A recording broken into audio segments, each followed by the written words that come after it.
Dictation start होगा 5 second के बाद।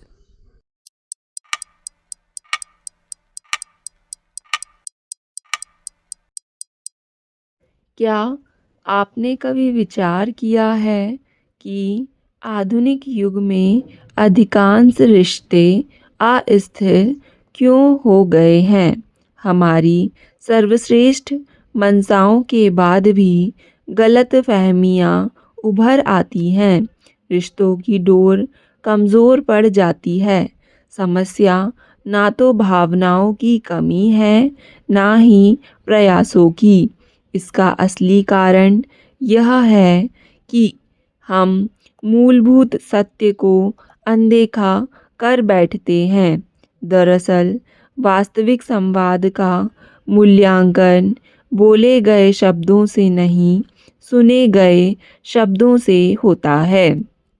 जरा सोचिए, स्कूल से कॉलेज तक हमें वाद विवाद, भाषण, समूह चर्चा एवं रचनात्मक लेखन जैसी गतिविधियों के माध्यम से बोलने और लिखने की कला को बेहतर बनाने का भरपूर अवसर मिलता है, किंतु हमें शायद ही कभी सुनने की कला सिखाई जाती है।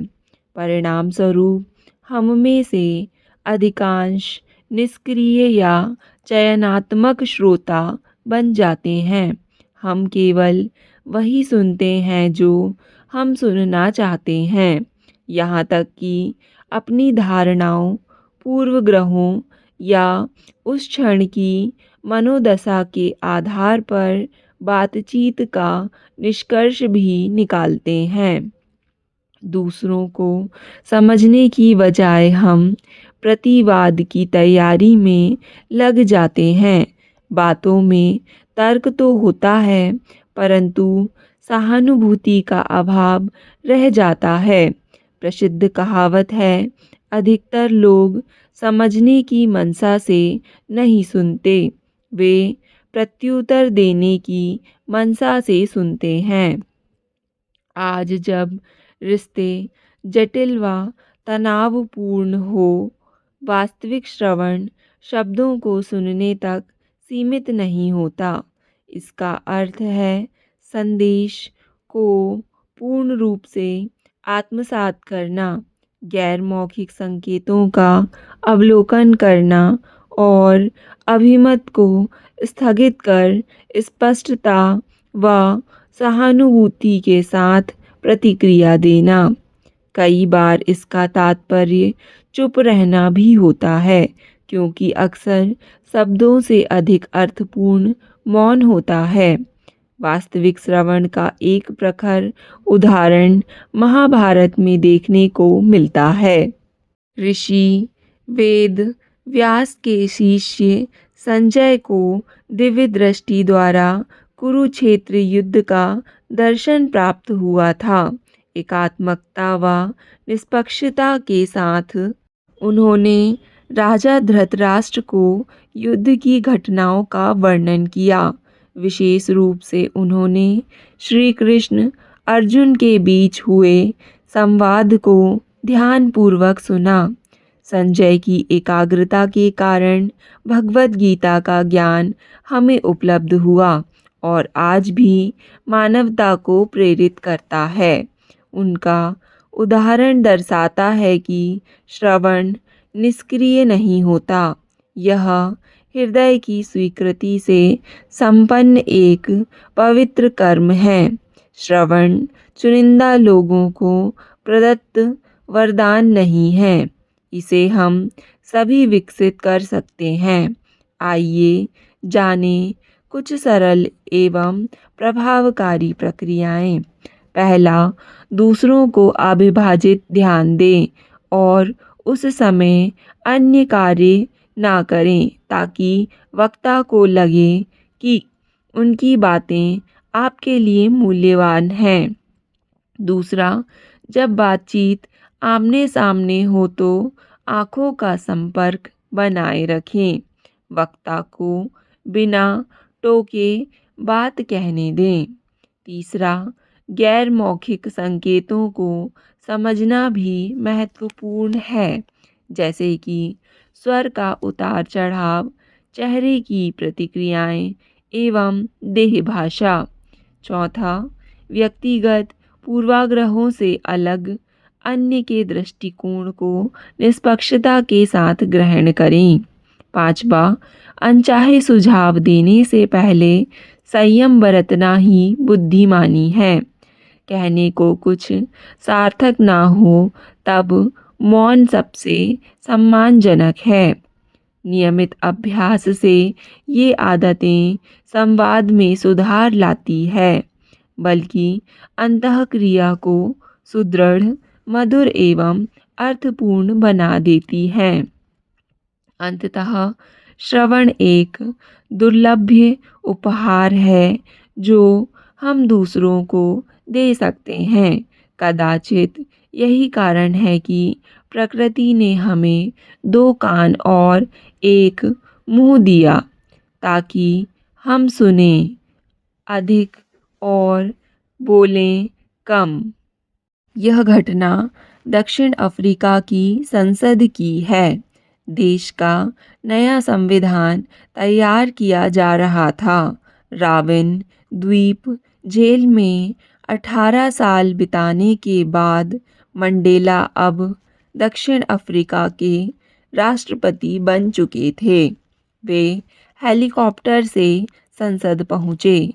मंडेला वहाँ सांसदों और अधिकारियों को संबोधित कर रहे थे कि उनकी नज़र भीड़ में खड़े क्रिस्टो ब्रॉन्ड पर पड़ी। यह शख्स कोई और नहीं बल्कि मंडेला की कारावास अवधि के दौरान रॉबिन द्वीप जेल के वार्डन थे। उन्होंने ब्रांड को बुलाया और सभी से परिचित कराते हुए बोले, आप जानते हैं कि यह व्यक्ति कौन है? यह व्यक्ति मेरे जेलर थे। जेल में ये मेरे दोस्त थे। यह सुनकर पूरे हॉल में सन्नाटा छा गया। जब मंडेला रॉबिन जेल पहुंचे तो ये ब्रॉन्ड महज 18 साल के थे। वे मंडेला पर सख्त निगरानी रखते थे, लेकिन धीरे धीरे वे मंडेला से प्रभावित हुए और दोस्ती ऐसी बनी कि ब्रांड मंडेला के पसंदीदा ब्रेड और पसंद की चीज़ें छुपाकर अंदर लाने लगे। वे मंडेला की नवजात पोती को भी अंदर ले आए ताकि वे उसे दुलार सकें। राष्ट्रपति जैसे बड़े पद पर होने के बावजूद मंडेला ने अपने और क्रिस्टो के बीच दोस्ती के रिश्ते को सार्वजनिक रूप से स्वीकार किया। एक ऐसा रिश्ता जो रॉबिन द्वीप की जेल में विकसित हुआ था। वृद्ध माता पिता का अकेलापन दूर करने के लिए आज कल बच्चे कई प्रकार के भौतिक साधन जैसे मोबाइल, टीवी, रेडियो, पत्र पत्रिकाएं आदि उपलब्ध करा देते हैं। ये चीज़ें कुछ हद तक उनका टाइम पास कर भी देती हैं, लेकिन उन्हें सच्चा सुख अपनों के साथ परिवार के बीच रहने से मिलता है। जब बुजुर्ग माता पिता घर में अपने परिजन को देखते हैं तो उन्हें अच्छा लगता है। पोते पोतियों की किलकारियाँ उनके जीवन में नए उत्साह का संचार करती हैं। जब बच्चे उनके साथ खेलते और वक्त बिताते हैं तो उन्हें असीम आनंद मिलता है। बुजुर्ग होने पर बेबस नहीं, सक्रिय रहें। यह स्वस्थ रहने में भी मदद करता है। यदि आप प्रकृति प्रेमी गृहिणी हैं और अपने शौक के साथ आय बढ़ाना चाहती हैं तो बागवानी से जुड़ जाएं। ज़ीरो इन्वेस्ट से आप अपनी बालकनी से यह शुरुआत कर सकती हैं। बेकार पड़े प्लास्टिक के डिब्बों को मनचाहे पेंट कर पौधे लगा सकती हैं। मैं अपने महिला ग्रुप में हर माह एक सदस्य को अपने हाथ से पेंट किया हुआ गमला पौधा लगाकर देती हूँ। लेखन कार्य भी जारी है। 4 किताबें लिख चुकी हूँ। ये है हरियाणा के 76 वर्षीय राम किशोर शर्मा। अब तक दौड़, जैवलिन थ्रो में कई नेशनल इंटरनेशनल मेडल जीत चुके हैं। 2022 में ऑस्ट्रेलिया के गोल्ड कोस्ट में 100 मीटर की दौड़ में घायल हो गए थे। इसके कारण रेस छोड़नी पड़ी, लेकिन हौसला जिंदा रखा। 2024 में अंतर्राष्ट्रीय मास्टर्स एथलेटिक्स चैंपियनशिप सिंगापुर में कांस्य पदक जीता।